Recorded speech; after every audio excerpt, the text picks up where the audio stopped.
Our family is in agony. We are in a nightmare that will not end. Nothing about our situation has changed. We have done our part, and we will never stop looking for her. Welcome back to Arc Salt Lake. That is today's show host, Savannah Guthrie, talking about the disappearance of her mother. It has been 6 months since Nancy Guthrie disappeared, and there have been very few clues as to what happened to her. We're getting a little bit more information this morning. 2 ransom notes delivered to the family. They've been publicly released. So we're going to talk about those with criminally obsessed Ann Emerson. She's joining us this morning. Ann, thank you for being here. Hi, Lincoln. Thank you for having me. I appreciate it. Okay, so 6 months since Nancy has gone missing. Such a strange and bizarre case, getting so much attention, and a lot of people wondering, how could it have gone on so long and we still have no answers?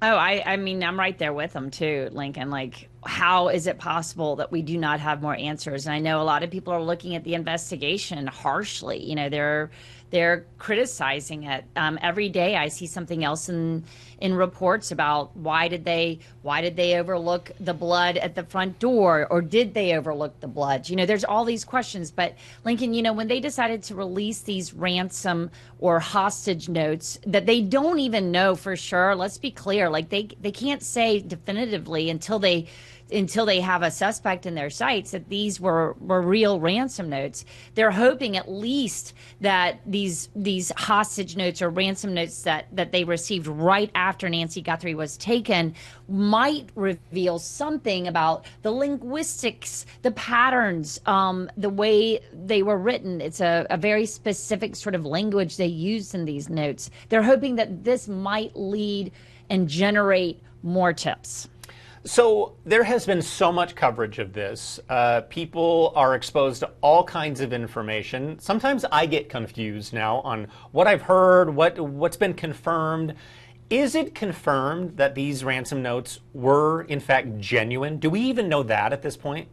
No, Lincoln, I don't think we do. And I think that is a problem with the way they were released as well. Sure, I mean, it looks like they could be real, the way that they came from the same address, how they, you know, asked for the Bitcoin, how they talked about how she had perished in the second note. It certainly had a lot of indicators that these could be real notes. So they certainly want to at least get to whoever wrote those notes, right? I mean, no matter what, that's information that they can use either to rule things out or not. So, but honestly, no. I mean, there's no way for them to be able to say 100% sure that these ransom notes were written by the person who, or the persons who abducted Nancy Guthrie. And then what have law enforcement officials said about the notes? It's not that they said, hey, we have them, we just don't know if they're legitimate? Well, they've said that these are the notes that we believe could be related to the persons that have abducted them. So they're certainly leaning into the idea that these could be ransom notes that came from the person or persons who tried to abduct her. Now, and when I say that, is it because things that did make sense in these notes was that she did have these heart conditions. There was also a couple of clues that they had left in the first note that they had written. They had talked about where an Apple iPhone had been found, about the way a floodlight was left in the back of her house. There were a couple of little clues there that I think investigators took even more seriously when they saw that there was actual information about the crime scene. But as far as what these notes could do, we're trying to recognize a pattern, right? We're trying to get people to remember something, maybe the way they phrase something in the note. There's one line that has stuck out to me this whole time, and that is in the second note after they say, we did not grasp the seriousness of her physical condition. We never intended to hurt her. So basically saying that she had passed away, that she had perished shortly after she was taken. Words like that. She is buried in nature now. That line, Lincoln, has really stuck with me because that's a very unusual line. I think what investigators are hoping, if these notes could possibly be real, that someone recognizes the way that they're talking in this note. Does it ring a bell? And really, that's how you generate tips, right? The reward money is still out there. The Guthrie family is still offering $1 million. The FBI still has money on the table as well. And they're hoping that this is going to be what turns the case. But at 6 months out, this is getting very, very difficult. You're much more of an expert than I am, but I agree with you. She's buried in nature. It's a unique phrasing, definitely. Yeah, and perished. She perished shortly after she was taken.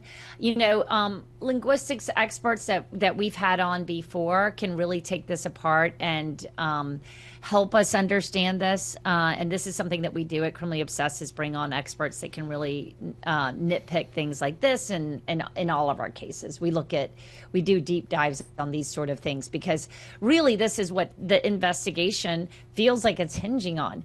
What concerns me is also the way the sheriff's office at Pima County in Arizona, you know, they have kept on, they keep telling us they're getting closer and closer and closer. Give us something to believe that, because you can't keep on telling us that this is going to get solved. This is getting closer. I'm all for hope. I want to be hopeful for the Guthrie family. I want to find Nancy Guthrie desperately as well. But we need more than you just now releasing these notes to tell us that there's hope that she's going to be found. And plus, my big question is, Lincoln, why so late in the game? If these notes and this language was so specific to whom they think it may be related to, why would you hold these notes back for 6 months when someone could have heard someone say buried in nature like that at the 7-Eleven? Give us an opportunity to at least be in the game here. What would be behind that? They're just out of clues, out of directions to go, and so like, well, might as well release these. Let's release the notes. I think it was probably, we did see some media reports of leaks that were coming out. That's my take, is that they wanted to get in front of the news, and there were some media leaks that were happening just slowly. And then Savannah also came out and is like, when these leaks started to happen on various media reports, we needed to legitimize what those notes actually said. And I think the only way to do that at that point was for Pima County, and hopefully in conjunction with the FBI, could come out and say, yep, these are the notes that we got. This is the notes that went to this television station in Tucson. These are the notes that they received.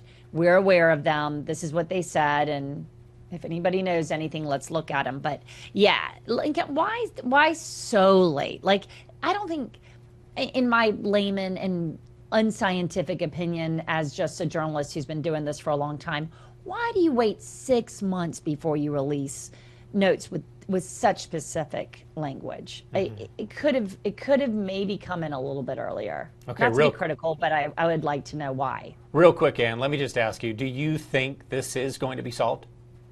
Oh, God. I hope so. I do. Honestly, I do. I do think that this can be solved. I really do. I think it just takes one person, light bulb going off upstairs, saying, I didn't even think about it, but when he or she came in, they said this. Okay. I think it's going to happen in the Tucson area. I think it's going to be somebody that was paying attention and just it clicked. Maybe they've been out of town. Maybe they've been in school somewhere else, and maybe they came back. So it's that simple. It's one person, one moment where someone slipped up. No, there's no such thing as a perfect crime. Okay. Ann Emerson with Criminally Obsessed, thank you so much for joining us. We appreciate it. Yeah, thank you for having me. I appreciate it. All right, see you next week. Okay. Ann is the investigative reporter for Criminally Obsessed, our new true crime team. If you're one of those people who listens to true crime all the time, you're going to want to check out her daily show on YouTube. She has some of the most fascinating deep dives on the stories that everybody is talking about. You can scan that QR code right there, and you will find Ann's interviews. You can also listen to the Criminally Obsessed podcast. That is on Apple and Spotify.